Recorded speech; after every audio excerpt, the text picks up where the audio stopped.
The community service that was once known as Niagara Folk Arts is now known as Bridges Niagara. One of the reasons for the change was because of some confusion throughout the community about the organization.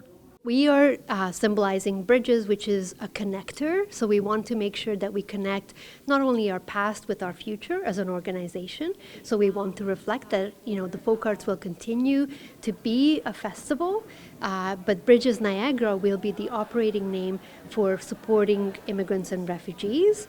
And the name Bridges came also because we see ourselves as a bridging agency for newcomers who are looking to settle in Niagara. Particularly, our job is to connect them to the services, and therefore a bridge is a connector. The consultation process was a long one. After conducting questionnaires, surveys, and interviewing over 200 people, they were able to hone down the long list of names to Bridges Niagara after more than a year. So back in 2018, throughout our strategic planning process, the consultants that we had worked with did extensive community engagement, and both our staff, our community partners, clients, as well as community members had said that our organization had two different identities. The public knew us because of the Folk Arts Festival, and newcomers knew us because of the services that we provide, but the two didn't coexist properly, and their recommendation was that our name needs to evolve to reflect 95% of the work that we do, which is working with immigrants and refugees. And of course, the other 5% is the very public-facing event, which is the annual Folk Arts Festival. The rebranding will continue with the organization doing a roadshow. They will go to local municipalities and speak to the different communities to help spread the word of the rebrand.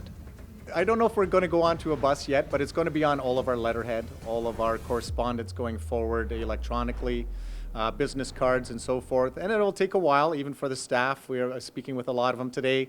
It's going to get tough to use a new name, and it'll be interesting. We'll have to let the community know as well. So we're hopefully media organizations like yourself can spread the word that we're the same organization, but we've rebranded with a new name and carrying on the same good work with our same good employees and staff. When we saw Bridges, we thought it's natural. They understand our business. They understand what we're doing.